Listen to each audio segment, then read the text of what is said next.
বন্ধুরা, আসসালামু আলাইকুম। বাংলাদেশ বিদ্যুৎ উন্নয়ন বোর্ড অনলাইন আবেদন কিভাবে করবেন সেটাই আজকে আপনাদের সাথে শেয়ার করব। আশা করছি পুরো ভিডিওটা কন্টিনিউ করবেন, আর যারা নতুন চ্যানেলটিকে সাবস্ক্রাইব করে বেল বাটন বাজিয়ে দিবেন। তো চলুন শুরু করা যাক। প্রথমে আপনারা গুগল ক্রোম ব্রাউজার এখানে একটি প্রেস করে দিবেন। এরকম ইন্টারফেস চলে আসলে চলে যাবেন সার্চ বারে, ওয়েবসাইটের ঠিকানা লিখে সার্চ দিবেন।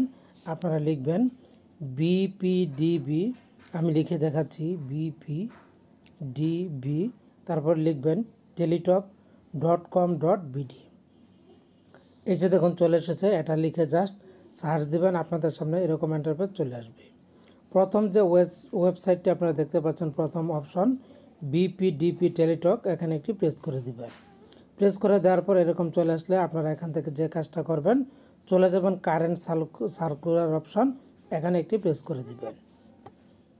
এরপর আপনাদের সাথে এরকম ইন্টারফেস চলে আসলে এখান থেকে আপনারা যেটা করবেন, 2 নম্বর যে অপশনটি application form, click here to apply, এখানে একটি প্রেস করে দিবেন। প্রেস করে দেওয়ার পর আপনাদের সামনে এরকম চলে আসলে এখান থেকে আপনারা যে কাজটি করবেন, একটি অপশন দেখতে পাবেন, এই বৃত্তটা সিলেক্ট করে দিয়ে তারপর নেক্সট একটি প্রেস করে দিবেন। আমি সিলেক্ট করে দিলাম, দেওয়ার পর নেক্সটে প্রেস করে দিলাম। প্রেস করে দেওয়ার পর এখানে খেয়াল করুন অ্যাভেলেবেল পোস্ট, এখানে একটাই পোস্ট সাহায্যকারী, এজন্য একটা পোস্ট দেখাচ্ছে। তো এই পোস্টটা সিলেক্ট করে তারপর নেক্সটে একটি প্রেস করে দিবেন। আমি সিলেক্ট করে দিলাম, তারপর নেক্সটে একটি প্রেস করে দিলাম। প্রেস করে দেওয়ার পর এখানে দেখবেন পোস্টের নামটা দেখাচ্ছে সাহায্যকারী। আপনি যদি প্রিমিয়াম মেম্বার হতে চান তাহলে ইয়েসে ক্লিক করবেন, আর না হতে চাইলে নুতে ক্লিক করে নেক্সটে প্রেস করে দিবেন। তো আমি প্রিমিয়াম মেম্বার হতে চাই না, আমি নো সিলেক্ট করলাম, করার পর নেক্সটে একটি প্রেস করে দিলাম। প্রেস করে দেওয়ার পর এরকম ইন্টারফেস চলে আসলে এখান থেকে আপনাদেরকে আবেদন ফর্মটা পূরণ করতে হবে। তো আবেদন ফর্ম পূরণ করার জন্য প্রথমে এখানে খেয়াল করুন পদের নাম সাহায্যকারী, হেল্পার, অ্যাপ্লিকেন্টস নেম, আবেদনকারীর নাম লিখবেন ইংরেজিতে, আবেদনকারীর নাম লিখবেন বাংলায়, বাবার নাম ইংরেজিতে, বাবার নাম বাংলায়, মায়ের নাম ইংরেজিতে, মায়ের নাম বাংলায়। আর প্রত্যেকটি লেখা কিন্তু আপনারা এনআইডি কার্ড দেখে তারপরে লিখবেন। এরপর চলে যাবেন নিচের দিকে, নিচের দিকে গেলে তারপর যেটা করতে হবে সেটা হচ্ছে ডেট অফ বার্থ, জন্ম তারিখ লিখে দিবেন। ন্যাশনালিটি বাংলাদেশে দেওয়াই আছে, ধরার দরকার নাই। রিলিজিয়ন ড্রপডাউন বারে প্রেস করে সিলেক্ট করে দিবেন আপনি কোন ধর্মের। জেন্ডার সিলেক্ট করে দিবেন, আপনি ছেলে মেয়ে সিলেক্ট করে দিবেন। ন্যাশনাল আইডি, যদি ন্যাশনাল আইডি থাকে ন্যাশনাল আইডিতে প্রেস করবেন। প্রেস করলে এখানে আপনারা দিয়ে দিবেন ইয়েস।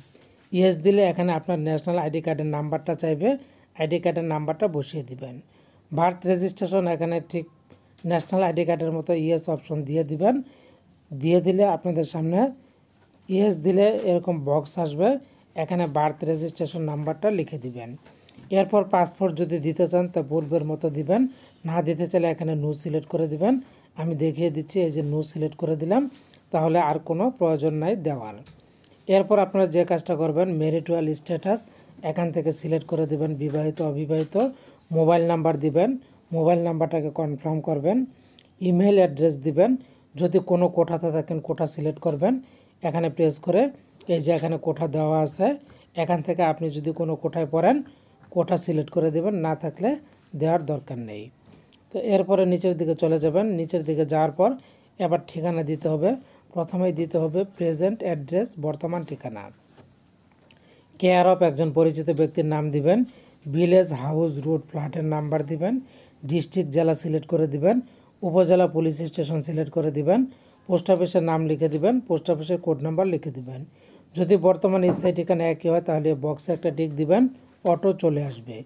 আর যদি না হয় তাহলে আপনাদেরকে পার্মানেন্ট অ্যাড্রেস দিতে হবে।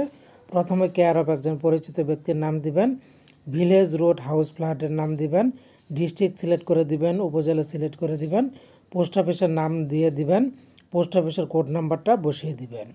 এরপর চলে যাবেন নিচের দিকে গেলে পেয়ে যাবেন এসএসসি ইকুইভ্যালেন্ট তথ্য, এসএসসি পরীক্ষার তথ্য।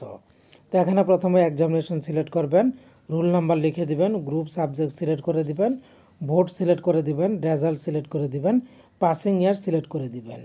তো এই পদের জন্য শুধুমাত্র এসএসসি যোগ্যতা চেয়েছে, আরগুলি দেখেন কালারটা কিন্তু আসে নাই।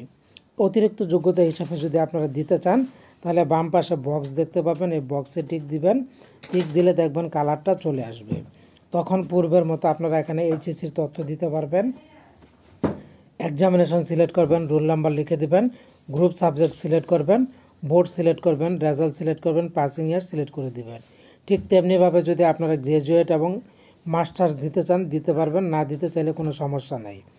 এরপর ইফ অ্যাপ্লিক্যান্টস আপনার যদি কোনো জব এক্সপিরিয়েন্স থাকে তাহলে এই বক্সে একটি টিক দিয়ে দিবেন।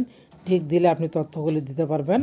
এই যে এমপ্লয়েড নং, আপনার একটা এমপ্লয়েড নং আছে, ড্রপ ডাউন বারে প্রেস করে এখানে দেওয়া আছে regular basis under revenue budget, ad hoc basis under revenue budget, এগুলির মধ্যে থেকে আপনি কোনটা সেটা সিলেক্ট করে দিবেন।